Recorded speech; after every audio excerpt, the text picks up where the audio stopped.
Ideal classes के इस online platform पर आप सभी का बहुत बहुत स्वागत है। Very good evening to all. Sachin Rawat और पुष्पांजलि और रोहित सभी जो लाइव आ चुके हैं, बाकी लोग भी वेट करते हैं, लाइव आ जाएंगे।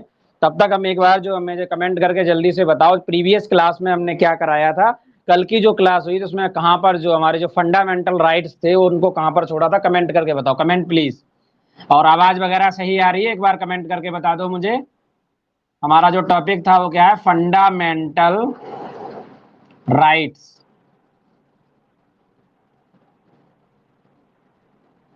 Fundamental rights. Is it clear?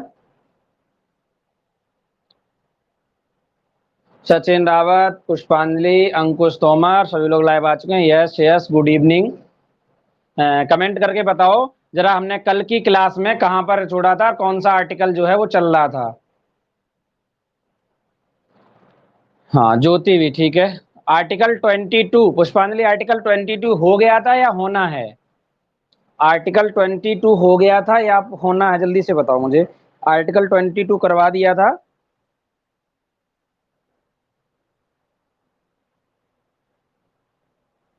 हो गया। ओके। तो आज जो हमारा है, आज है शोषण के विरुद्ध अधिकार, है ना। 6 मौलिक अधिकार में से तीसरा नंबर है शोषण के विरुद्ध अधिकार। देखो कल जो मैंने कराया था, एक जो अभी आपका जो हो चुका है, एक हो चुका समता का अधिकार, ठीक है, राइट टू इक्वलिटी। तो समता के अधिकार में मैंने आपको क्या क्या करा दिया था, आप लोगों को याद होगा। जो समता का अधिकार है, नंबर 1 था समता का अधिकार।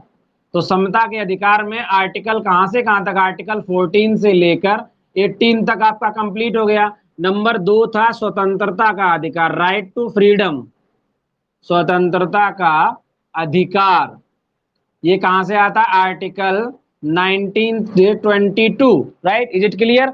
यानी जो आपका राइट टू इक्वलिटी है, राइट टू इक्वलिटी के अंदर कहां से कहां तक आता है, राइट टू इक्वलिटी में आता है आपका आर्टिकल 19 से लेकर 22 तक, ठीक है। उसके अलावा जो आपका समता का अधिकार है उसमें कहां से कहां तक आता है, उसमें आता है आर्टिकल 14 से लेकर 18 तक, ठीक है। ये आपको साफ दिख जाएगा। अब हम आज जो हम पढ़ने वाले हैं वो है आपका कौन सा अधिकार है, आज थर्ड है आपका शोषण के विरुद्ध अधिकार। शोषण के विरुद्ध अधिकार। शोषण के विरुद्ध अधिकार, जल्दी से कमेंट करके बताओ कौन कौन से इसमें आर्टिकल थे। ट्रेक याद होगी आपको, क्या है, समस्त स्वतंत्रता, शोध एवं संस्कृति का उपचार है। Is it clear? तो इसमें 6 अधिकार थे। समस्त मतलब समता का अधिकार, स्वतंत्रता का मतलब क्या हुआ, समस्त स्वतंत्रता। फिर आता है शोध, सो में 2 थे, सो मतलब शोषण के विरुद्ध अधिकार, और धा से होता है धर्म के अधिकार का, धर्म की स्वतंत्रता का अधिकार। Is it clear? अवनेंद्र भी लाइव आ चुके हैं, आपका बहुत बहुत स्वागत है, ठीक है। तो आज का जो हमारा है शोषण के विरुद्ध अधिकार, इसके अंतर्गत मैंने आपको ट्रिक क्या बताई थी, आपको याद होगा 5424। Is it clear? 1 है ना। 5 का मतलब क्या था, 5 जो आर्टिकल हैं वो आपके समता के अधिकार के अंतर्गत आते हैं। उसके अलावा अगर मैं बात करता हूं कौन सा, 4 का मतलब क्या हुआ, स्वतंत्रता का जो अधिकार है उसके अंतर्गत 4 आर्टिकल आते हैं 19 से लेकर 22 तक, यानी 542। तो इसमें कौन से 2 आर्टिकल आएंगे, वो कौन से आएंगे, आर्टिकल का मतलब क्या हुआ, अनुच्छेद, जो कि कौन कौन से हैं, 23 एंड 24। Is it clear? अर्थात हम ये कहना चाह रहे हैं, यानी जो शोषण के विरुद्ध अधिकार है उसके अंतर्गत कौन कौन से आएंगे, एक तो आपका आएगा अनुच्छेद 23 और एक आएगा अनुच्छेद 24। अब इस चीज को समझना, देखो जो लोग आज की क्लास में न्यू हैं वो इस चीज को समझ लीजिएगा कि हमने आर्टिकल आपको बताया है पिछली क्लासेस में, वो वीडियो जरूर देखें आप लोग, है ना। आर्टिकल जो अनुच्छेद हैं वो क्या थे, जैसे आप कोई भी बुक का निर्माण करते हैं तो आपने बुक देखी हो, बुक में स्टार्टिंग में क्या होता है, कंटेंट दिया होता है। कंटेंट का मतलब क्या होता है, उससे बोलते हैं विषय सूची, है ना। तो विषय सूची के अंतर्गत आपने देखा होगा सबसे पहले विकास साकी भी लाइव आ चुके हैं, आपका भी बहुत बहुत स्वागत है। तो कंटेंट के अंदर जो विषय सूची दी जाती है उसमें क्या होता है, आपको सबसे पहले कुछ यूनिट दी जाती है, इकाई 1 इकाई 2 इस तरीके से, उसके अंदर का चैप्टर दिए जाते हैं, है ना। तो यहां पर भी क्या है, जो यूनिट है वो इकाई, वो है भाग। तो संविधान में 22 भाग हैं, और उसके बाद क्या है, जो छोटे छोटे पार्ट्स हैं वो कहलाते हैं अनुच्छेद। Is it clear? मूल संविधान में कितने थे, 395 अनुच्छेद थे, वर्तमान में वो 450 प्लस अनुच्छेद हो चुके हैं, जैसे कि संशोधन होता रहता है, वो हम आगे पढ़ेंगे उन चीजों के बारे में। उसके अलावा जो मूल संविधान था उसमें क्या था, कभी कभार जैसे संविधान के अंदर किसी टेबल की नीड हुई, किसी लिस्ट को बनाने के लिए, तो वो संविधान के अंत में रखी गई। वो टेबल जो है वो कितनी थी, मूल संविधान में 8 टेबल थी, उन्हीं को बोला जाता अनुसूचियां, इंग्लिश में शेड्यूल कहते हैं। Is it clear? तो 8 अनुसूचियां थी, वर्तमान में वो कितनी है, 12 अनुसूचियां हैं। अब मैंने कहा था आर्टिकल क्या होता है, आर्टिकल को हिंदी में अनुच्छेद कहते हैं। आर्टिकल को पढ़ने का तरीका, जैसे यहाँ पे लिखा है आर्टिकल, तो इसे पढ़ेंगे आर्टिकल 22। अगर इसमें ब्रैकेट में मान लो 1 या 2 लिखा है तो इसको पढ़ा जाता है आर्टिकल 22 क्लॉज 1। अगर यहीं पर और ब्रैकेट में ए या बी लिखा है तो इसे कैसे पढ़ेंगे, article 22 clause 1 sub clause A. इसका मतलब क्या हुआ, इसे हिंदी में क्या बोलेंगे, अनुच्छेद 22 की धारा 1 उपधारा ए। ठीक है, इतने पॉइंट समझ में आया? आई होप ये चीजें आपको पहले से भी पता होगी, नहीं पता है तो कोई बात नहीं। यहाँ पे देखो, अब हम बात करते हैं सबसे पहले अनुच्छेद जो आर्टिकल 23 है इसकी। ध्यान से सुनना, आर्टिकल 20, आप लोगों ने पहले भी मूल अधिकारों के बारे में पढ़ा होगा, फंडामेंटल राइट्स के बारे में, लेकिन मैं आशा करता हूं कि ये चीज आप पहली बार पढ़ रहे होंगे, इतना डिटेल में डीप में आपको पहली बार पढ़ने को मिलेगा। पुष्पांजलि, ज्योति शाक्या, आप सभी लाइव आ चुके हैं, आप सभी का बहुत बहुत स्वागत है। चलिए, तो मैंने क्या बताया कि आर्टिकल 22 जो है, इतना डीप में जब पढ़ोगे ना तो आपको जो पीसीएस एग्जाम का भी अगर प्री देने जाएंगे तो वो भी बहुत आसानी से क्लियर हो जाएगा। ठीक है, आर्टिकल 22 के 23 के अंतर्गत क्या कहा गया, इसको समझो। यहाँ पर शब्दों का जिक्र किया गया, क्या कहा गया इसमें, यहाँ पे क्या गया, बलात् श्रम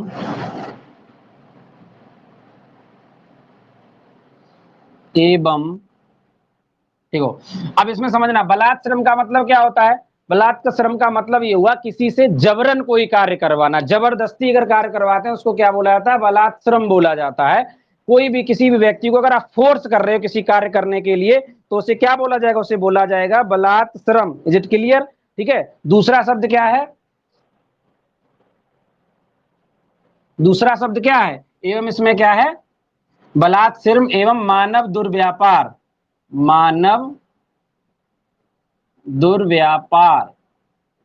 ठीक है, अब इन दोनों चीजों को समझना है आपको, बलात् श्रम क्या है और मानव दुर्व्यापार पे क्या करता है, ये रोक लगाता है। अनुच्छेद 23 जो है वो क्या करता है, बलात् श्रम एवं मानव दुर्व्यापार पर क्या करता है, रोक लगाता है। इसका मतलब क्या हुआ ये समझना है आपको। देखो समझो इस चीज को, जैसे पुराने समय में क्या हुआ करता था कि जबरदस्ती जो सवर्ड वर्ग के लोग हैं या उच्च वर्ग के जो लोग थे वो निम्न वर्ग के लोग से जबरन कार्य करवाते थे। कोई भी कार्य करवाया, उन्होंने अपने खेत में कार्य करवाया, काम करवाया, उसके बदले में उनको क्या दे दिया, खाना दे दिया, बस 2-4 रोटी दे दी, खा लो और भगा दिया, मार पीट के, उनको पैसा भी नहीं दिया। तो ये क्या कहलाएगा, ये बेगारी कहलाती है। गांव की भाषा में क्या करते लोग, कहते मैं तुम्हारी बेगार नहीं करूंगा। बेगार का मतलब क्या हुआ, बिना पैसे के किसी का काम करना, कृत्य करना।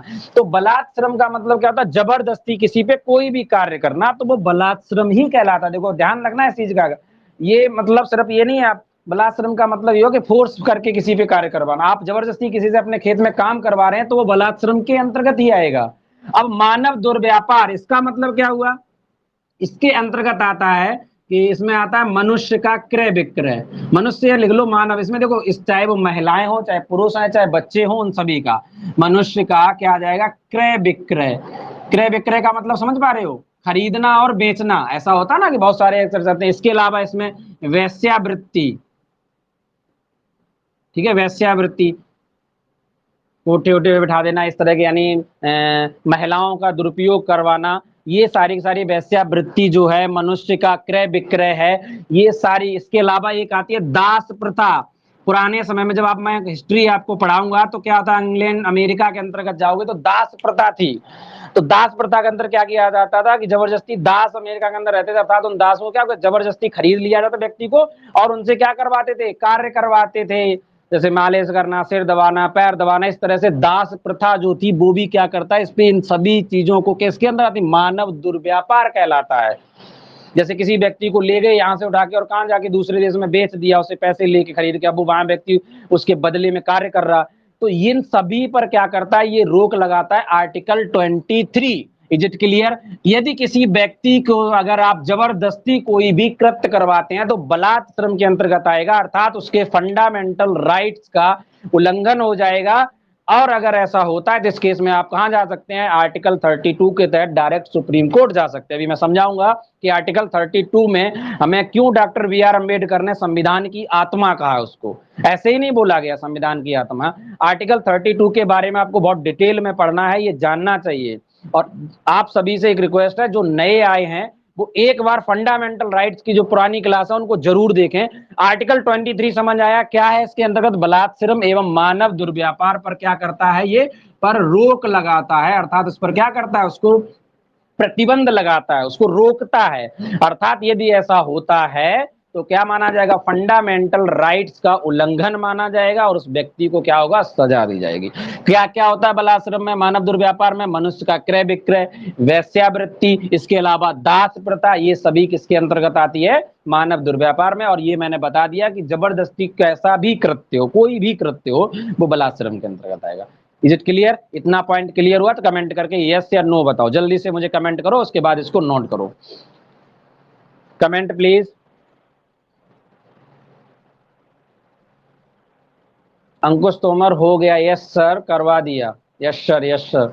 चलिए ठीक है, बाकी लोग भी कमेंट करके बताओ क्या ये पॉइंट समझ आएगा? आर्टिकल 23 समझ आया? Sachin Rawat yes sir. ज्योति तोमर का भी कमेंट आ गया, यस सर। अंकुश तोमर और ज्योति तोमर एक साथ क्लास ले रहे हैं। चलिए ठीक है, बाकी लोग भी जल्दी से कमेंट करो।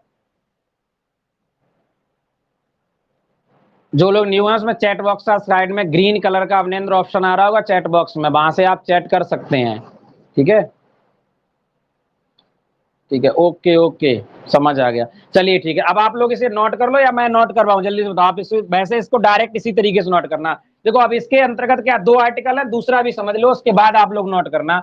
नेक्स्ट है आर्टिकल 24, इसको समझो। आर्टिकल 24 को समझो। अभी तक आप क्या करते, सिर्फ रटते थे, और मैंने पहली ही क्लास में आपको सारे के सारे फंडामेंटल राइट्स उंगलियों पर याद कराए थे ट्रिक से। बहुत इजी है। मेरा एक वाक्य याद रखो आप, कौन सा? समस्त स्वतंत्रता शोध एवं संस्कृति का उपचार है। 6 के 6 आर्टिकल उसमें आपके वो आ गए, क्या नाम? Fundamental right.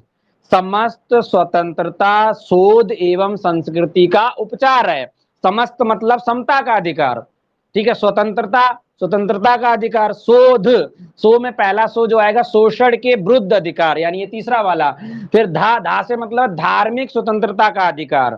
संस्कृति एवं क्या? शिक्षा का उपचार है, अर्थात छठा क्या हुआ? पांचवा क्या हुआ? संस्कृति का अधिकार था, शिक्षा का अधिकार। नेक्स्ट हुआ उपचार, उपचार का मतलब संवैधानिक उपचार का अधिकार। 6 के 6 अधिकार हुए आपके। ये 6 फंडामेंटल राइट्स हैं। इनको ट्रिक से कैसे याद करेंगे? नंबर तो क्या आएगा? ट्रिक आएगा 5424 या 54242। Is it clear? 5 का मतलब पहले 5 जो आर्टिकल हैं वो कहां आएंगे? समता के अधिकार में। और आर्टिकल 12 13 मैंने बताया, आर्टिकल 12 राज्य की परिभाषा देता है। आर्टिकल 13 आपको क्या बताता है? आर्टिकल 13 के अंतर्गत आपको बताया गया है कि राज्य जो है वो कोई भी ऐसा कानून या विधि नहीं बनाएगा, विधि शब्द का जिक्र किया, जिससे व्यक्ति के, व्यक्ति शब्द कहा गया वहां पे, व्यक्ति के क्या हो? मौलिक अधिकारों का हनन हो, अर्थात उस पे क्या हो? उल्लंघन हो। ठीक है, उसको न्यून करता हो, कम करता हो। तो ऐसे केस में वो सुप्रीम कोर्ट क्या कर देगा? उस विधि को समाप्त कर देगा। उसमें विधि कहा गया, विधि में देखो क्या क्या है? समाज के अंदर कोई प्रथा चल रही है, समाज के अंदर कोई रूढ़िवादिता चल रही है, समाज के अंदर कोई परंपरा चल रही है, अगर उससे मौलिक अधिकारों का हनन होता है तो सुप्रीम कोर्ट उस प्रथा को भी समाप्त कर सकता है। बेस्ट एग्जांपल है 3 तलाक का मुद्दा। आपने देखा 3 तलाक से क्या हुआ? मुस्लिम महिलाओं का, उनके मौलिक अधिकार का हनन होता था, इसलिए क्या कर दिया? उसको सुप्रीम कोर्ट ने रद्द कर दिया, समाप्त कर दिया। लेकिन कब करेगा? जब कोई व्यक्ति उसमें क्या? रिट दायर करेगा। तो अभी आएगा आर्टिकल 32, तो आपको बताऊंगा 5 तरीके कौन कौन सी रिट होती है, कैसे आपको अधिकारों के लिए लड़ना है अपने। ठीक है, हम आर्टिकल 24 पे चलते हैं। आर्टिकल 24 क्या करता है? आर्टिकल 24 करता है जोखिम भरे कृत्य को पर रोक लगाता है। इसमें क्या अर्थात? इसमें क्या है? कारखानों में बच्चों द्वारा जोखिम भरा कार्य करने पर रोक। इसका मतलब क्या हुआ? इसको समझो। आर्टिकल 24 बहुत सिंपल है। आप सभी लोग अगर बाहर कहीं गए होंगे तो आप फैक्ट्री में जाते हो, वहां बहुत देखा होगा, नेम बाहर एक प्लेट लगी होती है, सीधा लिखा होता है 18 वर्ष से 14 वर्ष से कम, 18 वर्ष तक अब कर दिया गया वैलिड, 18 वर्ष से कम उम्र के क्या होगा, इसमें भर्ती नहीं लिए जाएंगे, अर्थात 18 वर्ष से कम उम्र के व्यक्ति को क्या किया जाएगा, भर्ती में कर्मचारी पर नहीं रखा जाएगा। इसका मतलब क्या हुआ, पहले 24 समझो। आर्टिकल 24 क्या कहता है कि किसी भी कारखानों में क्या होगा, बच्चों द्वारा जोखिम भरा कार्य, कंडीशन समझना, जोखिम भरा कार्य करने पर रोक लगाता है। और इस आर्टिकल में जो लिमिट दी गई है वो दी गई है 14 वर्ष, ध्यान रखना 18 वर्ष नहीं है, कहीं आप कंफ्यूज हो जाओ।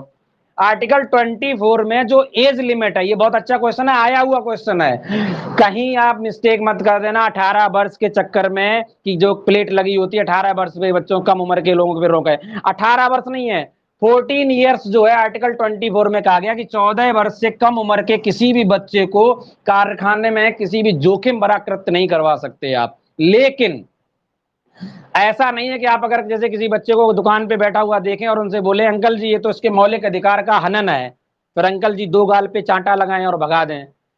अगर जैसे मान लो कोई बच्चा है 12 या 11 वर्ष का है, ठीक है, और वो पढ़ाई करने के बाद आता है, उसकी अपनी खुद की दुकान है या कोई परचूनी की दुकान या कैसी भी दुकान, उस पर जाकर बैठता है, तो ये क्या माना जाएगा, ये कारखाने में यानी जोखिम भरा कृत्य नहीं माना जाएगा। ठीक है, ये ध्यान रखना है। अपना स्वयं का कोई कार्य है, घर में हाथ बंटवाना या खेत में पापा के साथ जाना, कार्य करवाना, ये जोखिम भरे कृत्य के अंतर्गत नहीं आएगा, इस चीज को ध्यान रखना।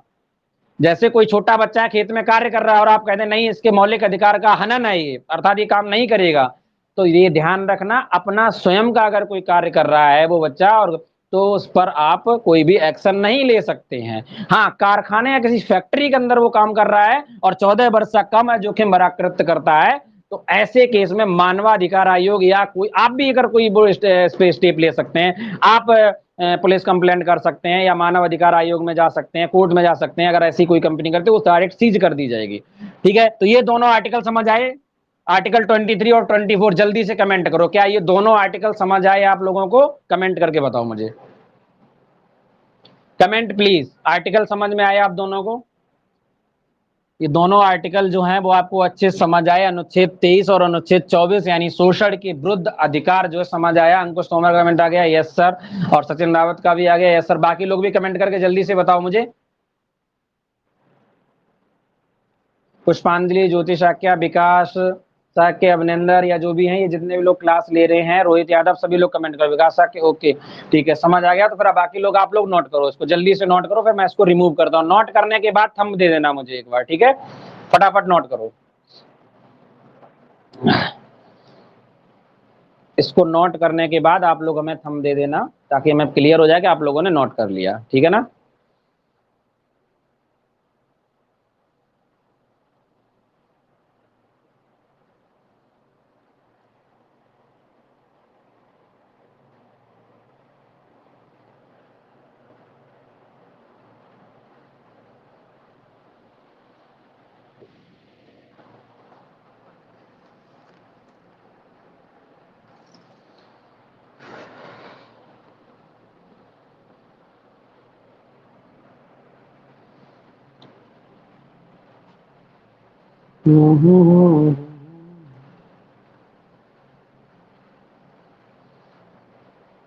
विकास, बट आर्टिकल 21, 24 दोनों में बताया गया है,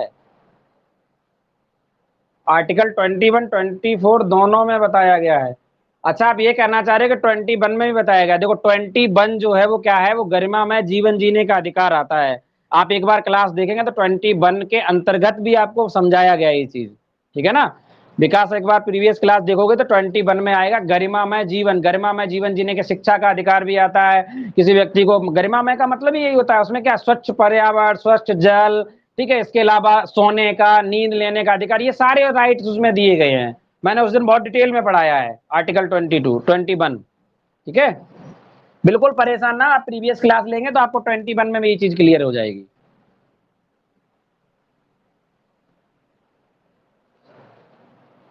क्योंकि ये क्लास पीछे हो चुकी है ना, आर्टिकल मैं पहले पढ़ा चुका हूँ। ये दोनों जो समता का अधिकार और स्वतंत्रता का जो अधिकार है, ये मैं प्रीवियस क्लास में करा चुका हूँ। आर्टिकल 14 भी करा चुका हूँ, 15, 16, 17, 18, 19, 20, 21 और 22 करा चुका हूँ मैं पहले।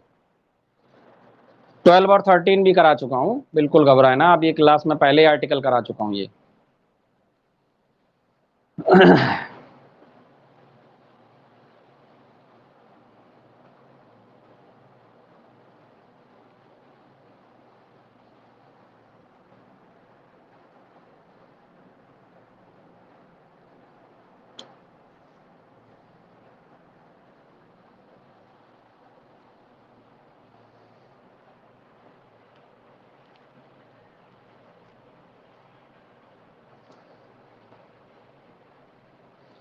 आज क्लास वैसे 6 बजे होनी थी आप लोगों की, लेकिन एक्चुअली कुछ अर्जेंट वर्क आ गया था जिसके कारण क्लास डिले हो गई।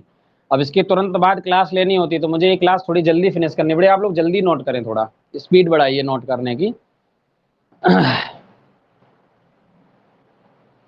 नोट कर लिया सर, ओके। बाकी लोग कमेंट करके जल्दी से बताओ नोट कर लिया आप लोगों ने। ज्योति शक्या यस, अंकुश तोमर यस, ज्योति तोमर का भी आ गया, दोनों साथ में नोट कर रहे हैं। चलिए पुष्पांजलि बेटा आप भी कमेंट करो जल्दी से। सचिन रावत जी आप भी कमेंट करके बताओ नोट हो गया।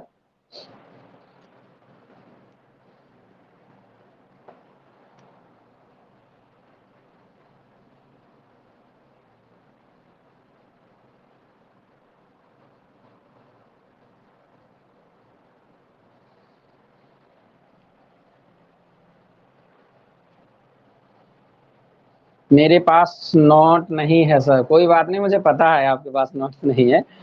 आप इस क्लास को दोबारा देख के आराम से नोट करना। और एक रिक्वेस्ट है, आप एक बार देखो, मेरा जो आंकड़ा पर्सनल कहता है किसी भी टीचर को एक क्लास में जज मत करो, चाहे वो कोई भी टीचर हो, मैं नहीं कोई और भी हो। तो आधे या पौन घंटे में अगर आप जजमेंटल हो रहे हैं तो आप बहुत बड़ी मिस्टेक कर रहे हैं। कम से कम 4 से 5 वीडियोस देखो, उसके बाद टेस्ट सीरीज लगाओ, क्या वो बात जो बोल रहे हैं वो सही है या नहीं है।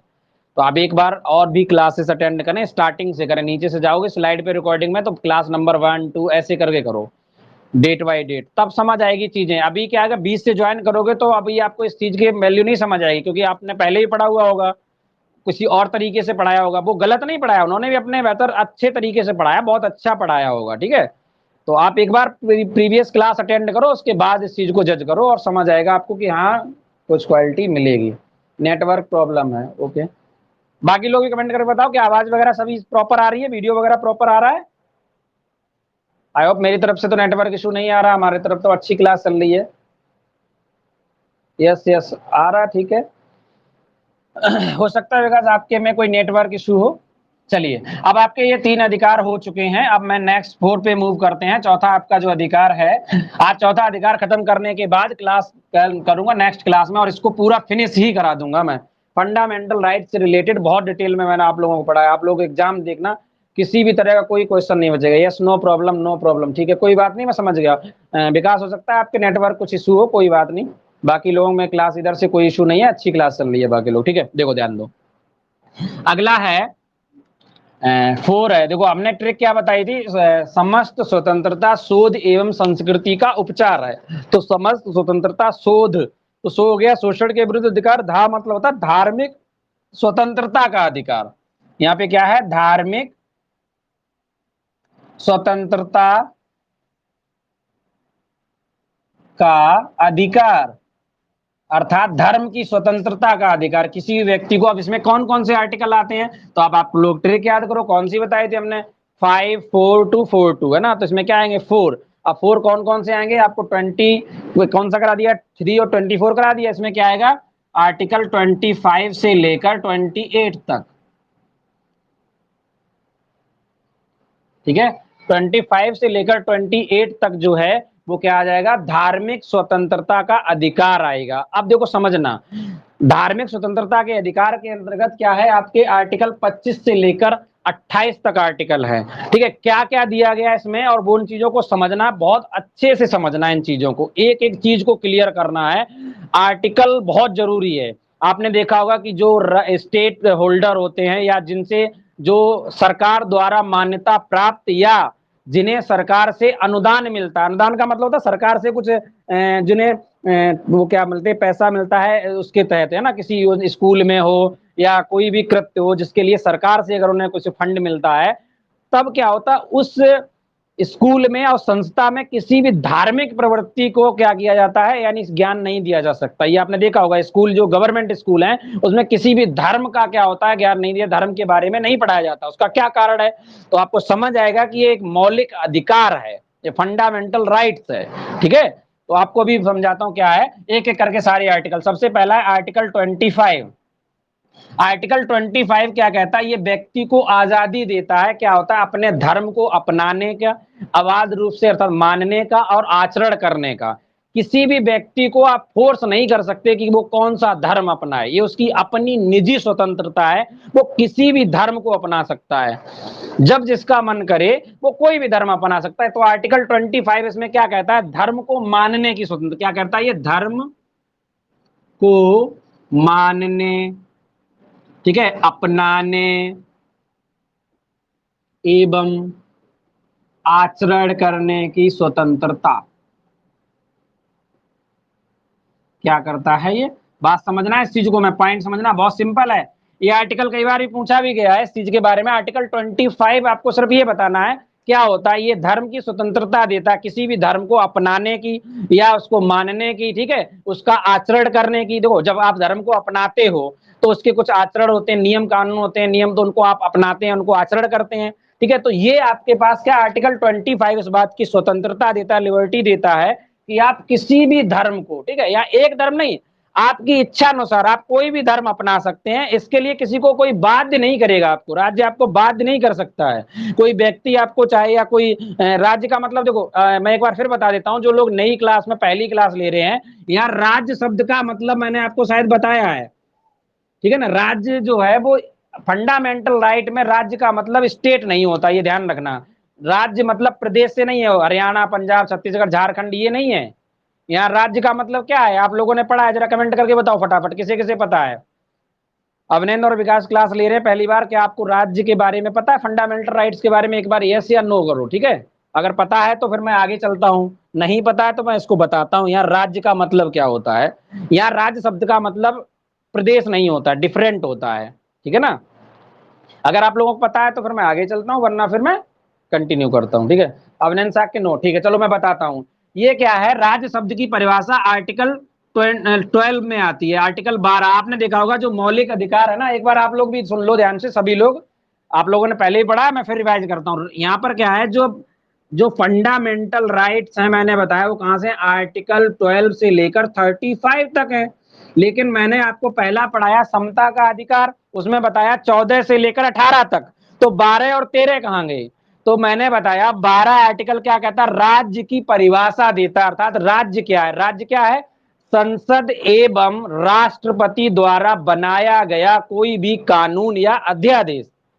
देखो, पहली चीज क्या बताई, संसद एवं राष्ट्रपति, इनके द्वारा कोई कानून बनाया गया, वो राज्य के अंतर्गत आएगा। दूसरी चीज, दूसरा क्या है, किसी भी राज्य का विधानमंडल अर्थात मुख्यमंत्री और मंत्रीगण, वो प्लस उस राज्य का राज्यपाल, यानी जितने भी इंडिया के अंदर स्टेट हैं उनके विधानमंडल और राज्यपाल द्वारा कोई भी पास किया गया कानून, ये क्या आएगा, राज्य कहलाएगा। इसके अलावा कोई भी सरकारी या संवैधानिक या गैर संवैधानिक निकाय, सरकारी या प्राइवेट कोई भी कंपनी है या कोई भी पब्लिक प्लेस है, ये सब क्या आएंगे, ये राज्य के अंतर्गत आते हैं।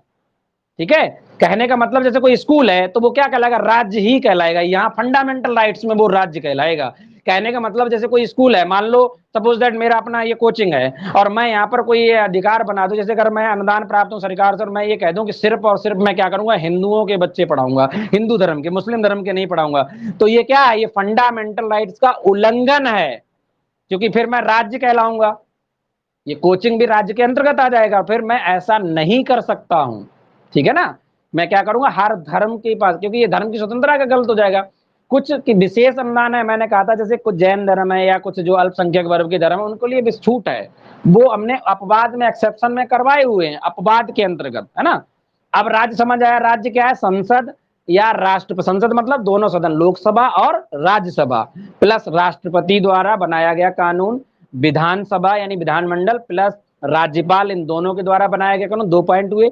तीसरा पॉइंट क्या है, कोई भी संवैधानिक निकाय जिसका संविधान में जिक्र किया गया हो, जैसे ओबीसी आयोग, महिला आयोग, है ना, अल्पसंख्यक आयोग, ये आयोग बने हुए ना, ये, या गैर संवैधानिक निकाय जैसे नीति आयोग, जो योजना आयोग को बदल कर बना 1 जनवरी 2015 को, तो ये कोई भी ऐसी योजना ना बनाए जिससे किसी धर्म या किसी व्यक्ति का क्या हो, मौलिक अधिकार का हनन हो, तो वो राज्य के अंतर्गत आएगा। नेक्स्ट क्या है, कोई भी प्राइवेट या सरकारी कोई कंपनी है वगैरह, ये भी क्या आएंगे, राज्य के अंतर्गत आएंगे। ये सिर्फ फंडामेंटल राइट्स में राज्य कहलाएंगे, हर जगह राज्य नहीं है, और बाकी के जगह राज्य यही आएंगे, हरियाणा, पंजाब, झारखंड, छत्तीसगढ़, यानी 28 राज्य और 8 यूटी। अब आपको समझ आ गया होगा राज्य क्या है। अब हम आगे चलते हैं, और नहीं आया तो एक बार फिर वीडियो को पुराना देखना, समझ आ जाएगा। बहुत डिटेल में बताया, क्योंकि अभी मैं बार बार उन चीजों को नहीं समझा सकता, प्रीवियस क्लास अटेंड करोगे तो समझ आएगा। तो आर्टिकल 25 समझ आया, क्या कहता है, ये धर्म को, किसी भी धर्म को मानने, अपनाने और आचरण करने की स्वतंत्रता देता है। नेक्स्ट अगला है आर्टिकल 26। देखो आर्टिकल 26 क्या कहता है, जब आप कोई धर्म अपनाएंगे तो उसके प्रबंधन करना पड़ेगा, अर्थात उसका मैनेजमेंट की स्वतंत्रता देता है। अर्थात किसी भी धर्म के प्रबंधन एवं प्रचार करने की स्वतंत्रता देता है। क्या देता है, प्रचार करने की स्वतंत्रता। ऐसा नहीं है कि यहाँ पे देखो, भारत जो है वो क्या है, धर्मनिरपेक्ष राष्ट्र है, ये इससे सिद्ध भी होता है। इंडिया एक सेकुलर कंट्री है, धर्मनिरपेक्ष कहा जाता है। तो यहाँ क्या है, साफ साफ लिखा है आर्टिकल 26 में, किसी भी धर्म के प्रबंधन एवं प्रचार करने की आजादी है, स्वतंत्रता है। आप किसी धर्म को रोक नहीं सकते हैं। आप पढ़े लिखे लोग इसी चीज को समझना है कि बार बार कई बार ये चीज आ जाती है, हिंदू राष्ट्र, हिंदू राष्ट्र। भारत एक हिंदू राष्ट्र नहीं है, हमेशा ध्यान रखना। इंडिया का जो संविधान बना हुआ है उसमें सीधा सीधा लगा, किसी भी धर्म को प्रबंधन एवं प्रचार करने की आजादी है भारत में। किसी भी धर्म को, यहाँ साफ साफ लिखा गया है, चाहे वो सिख हो, चाहे बौद्ध हो, चाहे जैन हो, चाहे ईसाई हो, चाहे हिंदू हो, चाहे मुस्लिम हो, सबको आजादी है अपने धर्म के प्रबंधन, मैनेजमेंट करने। जैसे हिंदू धर्म में आप मंदिर बनाने की आजादी है कि मंदिर बना सकते हैं, उसके अपने धर्म के लिए प्रचार कर सकते हैं, कहीं में जा जाके सम्मेलन करना, ये सब चीजें। तो वैसे मुस्लिम धर्म के लिए आजादी है कि मस्जिद बना सकते हैं और वो चर्च बना सकते हैं, ईसाई लोग है ना। तो ये हर धर्म की आजादी है। बौद्ध धर्म के लोग अपने बौद्ध भिक्षु जो स्तूप वगैरह उनका निर्माण कराते हैं, इसके अलावा बौद्ध स्थल का निर्माण कर, बौद्ध विहार जो है। तो ये सबकी लिबर्टी, सबकी अपनी आजादी है। किसी भी धर्म को कोई भी प्रबंधन के लिए, मैनेजमेंट के लिए रोक नहीं सकता है। ये आपको पता होना चाहिए। आर्टिकल 26 साफ साफ कहता है कि किसी भी धर्म के लिए क्या करना चाहिए, प्रबंधन और प्रचार करने की आजादी देता है। Is it clear? इतना पॉइंट क्लियर हुआ होगा आर्टिकल 26। नेक्स्ट है आर्टिकल 27। देखो आर्टिकल 27 जो है ये सीधा सीधा समझ आता कि पुराने समय में क्या होता है, एक प्रथा चलती थी, जजिया कर, सुना होगा। गैर मुस्लिम जो लोग होते, जब मुस्लिम धर्म, जब हमारे सल्तनत काल का समय है, जब मैं पढ़ाऊंगा हिस्ट्री तो बताऊंगा, वहां पर जब सल्तनत काल था, लोधी वंश, जो मुगल वंश में जैसे बाबा जैसा शासक, इसके बाद और भी आए, औरंगजेब वगैरह जो लोग थे, ये सारे के सारे वंश के जो मुस्लिम धर्म के लोग थे, उन्होंने क्या किया था, गैर मुस्लिम लोगों पे कर लगाए थे, टैक्स। तो इसी चीज को रोकने के लिए हमारे संविधान में एक आर्टिकल 27 ये कहता है कि कोई भी धर्म किसी अन्य धर्म को, अर्थात गैर धर्म के लोगों पर क्या कर सकता है, जबरदस्ती किसी कर नहीं लगा सकता है। जैसे मान लो मैं हिंदू हूं, तो अगर हिंदू चाहे तो मुस्लिम पे जबरन कोई टैक्स नहीं लगा सकते कि हमारे अपने धर्म के लिए हमें टैक्स देना पड़ेगा, क्योंकि आप मुस्लिम हैं या आप बौद्ध हैं या जैन हैं, तो आपको इतने रुपए हर महीने के हिसाब से या जितने भी कोई भी चार्ज हो, टैक्स नहीं दे सकते। ये नहीं प्रबंध है। यहाँ साफ साफ आर्टिकल 27 रोकता है, क्या है, किसी भी धर्म को गैर धर्म पर टैक्स लगाने यानी कर लगाने पर क्या करता है, ये प्रबंधन निर्बंधन करता है, अर्थात रोक लगाता है। ठीक है, अर्थात किसी भी धर्म को गैर धर्म, अर्थात उस धर्म के लोग नहीं, है ना, या अन्य धर्म लिख लो, गैर का मतलब होता है कोई धर्म ही ना हो, अन्य धर्मों के लोगों पर कर लगाने पर रोक। क्या करता है ये कर लगाने पर रोक लगाता है। अर्थात देखो समझो, आप लोगों ने क्या कहा, मैंने 27 में क्या कहा कि किसी भी धर्म, कोई भी धर्म का, किसी भी धर्म का, किसी का कमेंट आया, विकास माय फोन, अच्छा मेरे फोन में नेटवर्क प्रॉब्लम है, कोई बात नहीं, आप विकास क्लास बाद में ले सकते हो अगर इशू आ रहा है बार बार तो, और वैसे दोनों लोग हो तो एक साथ क्लास ले सकते हो। ठीक है, आर्टिकल 27 क्या कहता है कि किसी भी धर्म को, देखो आपका नेटवर्क प्रॉब्लम हो सकता है, एक्चुअली क्या होता है, आप मेरे यहाँ से क्लास सही चल रही है, क्योंकि अगर ऐसा होता तो बाकी लोग भी कमेंट करते। ठीक है, आज लगभग 27 में से अटेंडेंस आज बहुत कम है, आज लगभग वही 10 स्टूडेंट के करीब होंगे, 5 लाइव दिख रहे हैं, इसका मतलब है कि दो दो क्लास भी कचले कर रहे हैं, तो यानी लगभग 7 से 8 स्टूडेंट है। आज कम क्लास है, एक्चुअली किस लिए कम है, 6 बजे क्लास थी और 7 बजे हो रही है, तो आज अटेंडेंस कम है। तो आप चाहें तो इसको रिकॉर्डिंग क्लास में देख सकते हैं, विदिन 24 में ये क्लास आ जाएगी विकास, ठीक है ना।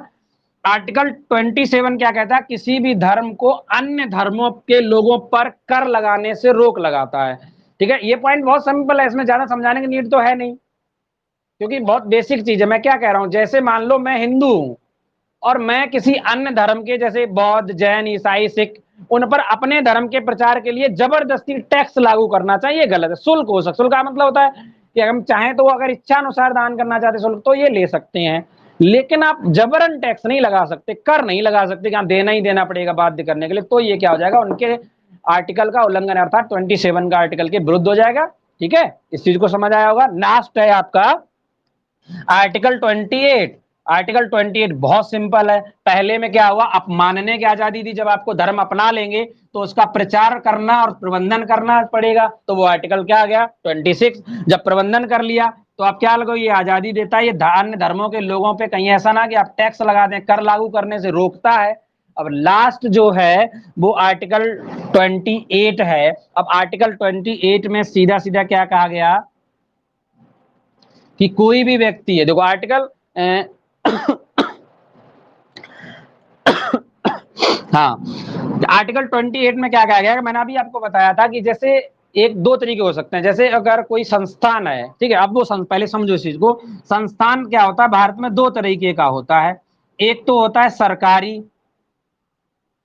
ठीक है, और एक होता है निजी, है ना। निजी का मतलब प्राइवेट। अब प्राइवेट जो, सरकारी तो पूरा सिंपल समझ आता है कि हाँ सरकार का इसमें सीधा सीधा क्या होगा, भागीदारी होगी, अर्थात इसका फंड जो है वो सरकार से प्राप्त होगा, है ना। अब निजी में भी दो तरह के होते हैं, ऐसा नहीं कि निजी पूर्णतः निजी नहीं होता। निजी का मतलब वो क्या होता है, जिसमें क्या होता है आंशिक रूप से सरकार की भागीदारी हो सकती है, कहने का मतलब सरकार अनुदान देता है थोड़ा बहुत, आंशिक भागीदारी। और एक होता है कि पूर्णतः निजी, जिसमें कोई भी सरकार की भागीदारी ना हो। जिसमें आंशिक भागीदारी होती है उन्हें प्राइवेट सेक्टर में कहते हैं। देखो, अब आंशिक भागीदारी का मतलब निजी क्षेत्र की वह संस्थान जिसमें सरकार की हिस्सेदारी हो, अर्थात सरकार द्वारा वो फंड प्राप्त हो यदि से, या सरकारी संस्थान, दो तरह के बताए, सरकारी संस्थान या निजी क्षेत्र का वह संस्थान जिसे सरकार से अनुदान प्राप्त हो, ठीक है, फंड प्राप्त हो, अनुदान मतलब पैसे प्राप्त हो उसको, ठीक है। तो क्या कर सकता, वो किसी भी धर्म के बारे में क्या कर सकता, ज्ञान नहीं दे सकता, अर्थात पढ़ाई नहीं करवा सकता।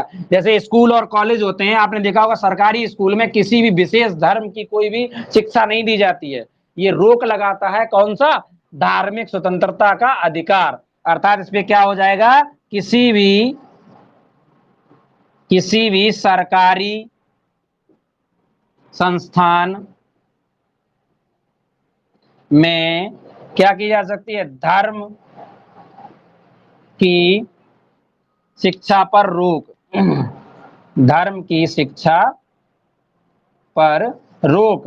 तो आपने लोगों ने देखा होगा, हाँ अगर किसी धर्म के बारे में छोटा छोटा, जैसे किसी धर्म के बारे में नहीं पढ़ाया जाएगा बेसिकली, कई बार जैसे सिद्धार्थ वाला एक चैप्टर आ जाता है तो इसके बारे में आ गया तो बता दिया, या राम से रिलेटेड कोई चैप्टर आ गया तो बता दिया, लेकिन विशेष रूप से नहीं दिया जाएगा कि स्पेशली पढ़ाया जाए हिंदू धर्म के बारे में या मुस्लिम धर्म के बारे में, जैन धर्म के बारे में, ईसाई, पारसी, सिख, ईसाई, बौद्ध, इन सब के बारे में किसी विशेष धर्म में नहीं बताया जाएगा, ठीक है।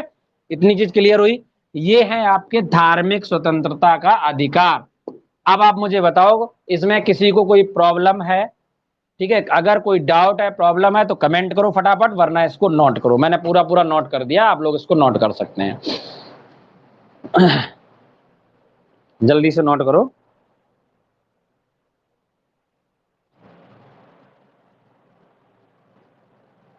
ये क्लास और भी बेटर होगी, आप घबराओ मत, बहुत अच्छे से आने वाले समय में जितना भी अभी आप देखते जाओ, सेटअप जल्दी तैयार किया गया यहाँ पर, और बहुत अच्छे से क्लास होने वाली है आगे।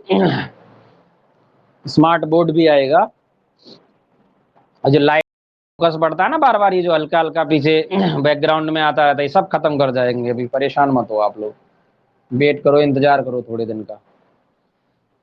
आप लोगों को समझ आया, जल्दी से थंब दे दो, अगर डाउट हो तो पूछो, वरना फिर आप लोग नोट करो जल्दी से, फिर मैं आगे कराता हूँ। बाकी लोग चाहो तो स्क्रीनशॉट ले सकते हैं जो भी।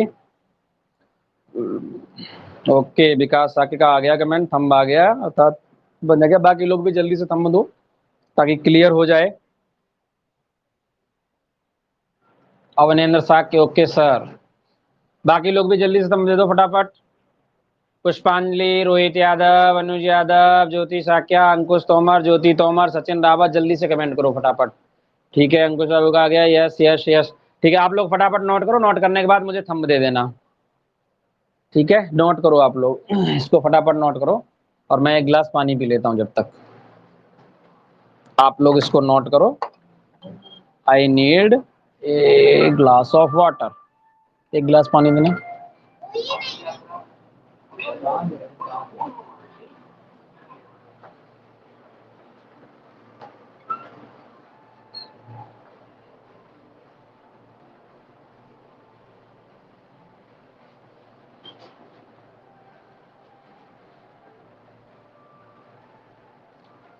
नोट करने के बाद आप लोग थंब दे देना मुझे जरूर। ठीक है, ताकि क्लियर हो जाए कि आप लोगों ने नोट कर लिया है।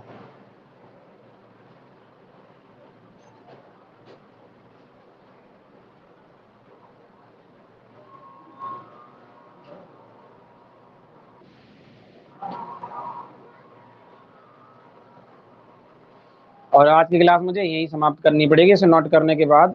ओ माय गॉड, ये क्या हो गया।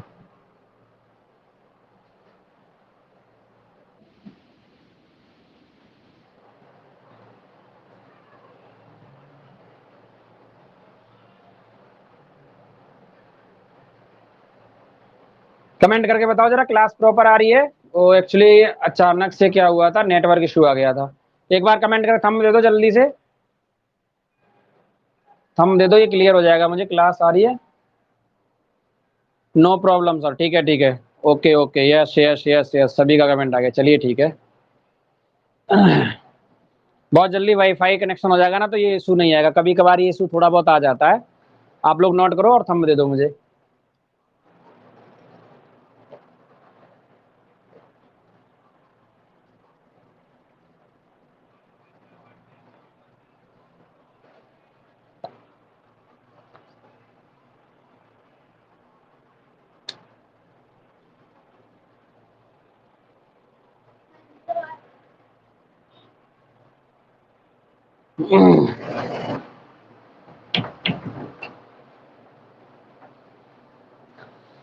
हाँ, नोट करने में थंब आ गए सभी लोगों के लग रहा। हो गया नोट सर, हो गया नोट सर, हो गया, चलिए ठीक है। हाँ, अब मैं इसको रिमूव कर देता हूँ।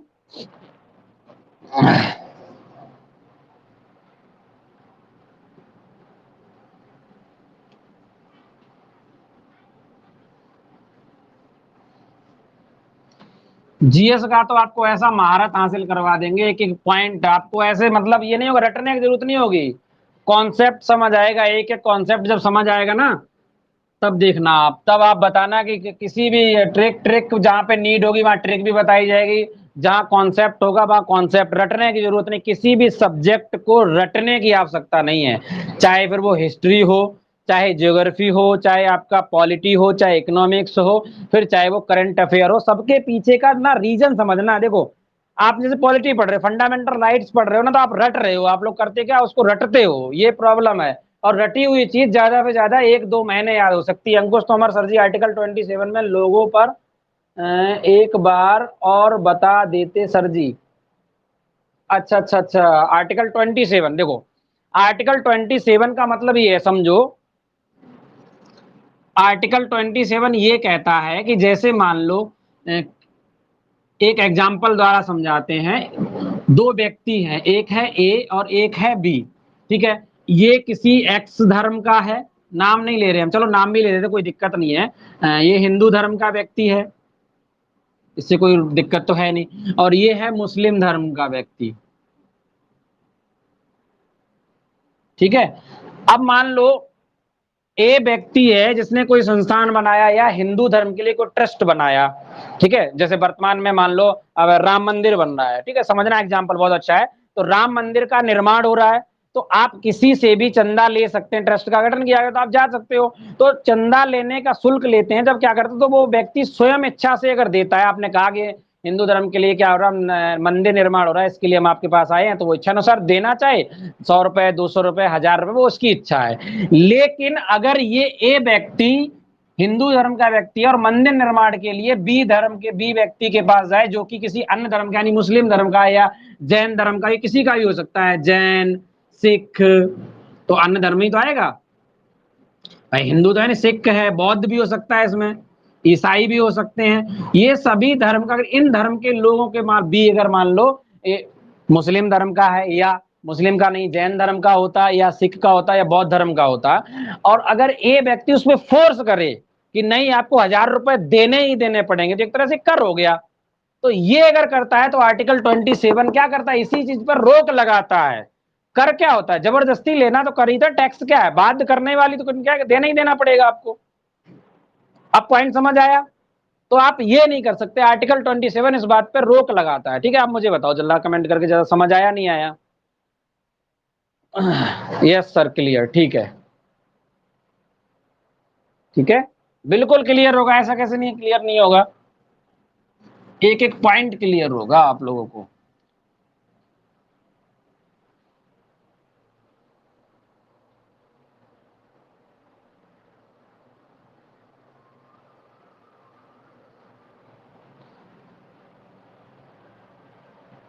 विकास ओके ओके, ठीक है, समझ आ गया। ज्योतिषा क्या, ओके, ठीक है। देखो अब लास्ट है आपका, एक बार मुझे कमेंट करके वो और बता दो, 5वां आर्टिकल है आपके लिए, कमेंट करके बता दो टाइम कितना हो रहा है ना, क्योंकि टाइम नहीं दिखता है। अब मुझे यहाँ पे वॉच लगानी पड़ेगी सामने, अभी थोड़ा सेटअप अभी बिगड़ा हुआ है, जल्दी से सब कुछ सेट हो जाएगा। ये तो क्लास बस ऐसे ही चल रही है स्टार्टिंग के। अब वहाँ गाजियाबाद में थे तो बहुत अच्छा क्लास चल रहा था, वहाँ पे कोई प्रॉब्लम नहीं थी, तो यहाँ भी बहुत जल्दी हो जाएगा। 7:48 PM हो रहे हैं, ठीक है भाई। अब मुझे मजबूरी में क्लास फिनिश करनी पड़ेगी, उसका एक रीजन है। अब मैं यहाँ पे हेडिंग डलवा देता हूँ कि कल याद रहेगा, क्योंकि फिर मेरा नेक्स्ट क्लास का टाइम हो जाता है, 8 PM पे अगली क्लास हमें लेनी होती है। ठीक है, देखो 5वां जो है वो क्या है, मैंने क्या बताया, समस्त स्वतंत्रता क्या होता है, शोध एवं संस्कृति का उपचार है। तो शोध में क्या थे, 2, शोषण का और धर्म का, तो 4 हो चुके हैं। 5वां क्या है, संस्कृति, अर्थात इसका मतलब क्या हुआ, संस्कृति एवं शिक्षा का अधिकार। 5वां कौन सा है, संस्कृति एवं शिक्षा का अधिकार। ये आपके लिए होमवर्क है, आप इसको पढ़ के आना अच्छे से और खूब हमसे आके डिबेट करना। आर्टिकल 29 और 30 पे कल मिलते हैं और डिबेट करेंगे। और एक और आर्टिकल पढ़ के आना अच्छे से, आर्टिकल 32। आप लोगों को जो भी सोर्स मिले, आप आर्टिकल 32 को स्टडी करके आना, और कल आपको समझ आएगा कि आपको कोई भी पुलिस है या कोई अधिकारी है, आपको अगर परेशान करता है, तो दरअसल आपको नॉलेज ही नहीं है। जब आप घबरा जाते हैं कि पुलिस आ गई और डर के मारे आपका मतलब पसीने छूट जाते हैं, कोई डरने की आवश्यकता नहीं है। ठीक है, नॉलेज है तो डरने की नीड नहीं है ना। अब कहाँ डरने की नीड है, कहाँ नहीं है, ये आपको समझना पड़ेगा, है ना। और आपके अधिकारों का उल्लंघन हो रहा है, आप लोगों को पता ही नहीं चलता, पुलिस आई और डंडा गाली सुना के चली गई, आप सुन लेते हैं, है ना। प्रैक्टिकली लाइफ में भी होता है, नॉलेज से डरता, ये रियल है। तो इन चीजों का आप स्टडी करके आओगे, एक तो संस्कृति और शिक्षा का अधिकार और संवैधानिक उपचार, कल मैं सारा फिनिश करूंगा इसको। आर्टिकल 32 भी आप लोग पढ़ के आओगे। और आज मुझे 10 मिनट 12 मिनट बचे हुए, क्लास फिनिश करनी पड़े, क्योंकि मुझे नेक्स्ट क्लास लेनी है 8 बजे से। ठीक है, और कल मिलते हैं। ठीक है, इतना काम आपको करना है। Okay, bye bye, take care. किसी का कोई क्वेश्चन हो तो जल्दी से मुझे कमेंट करो फटाफट, hurry up. If any doubt you can comment on chat box. Yes sir, done, okay sir, okay sir, ठीक है। Any doubt?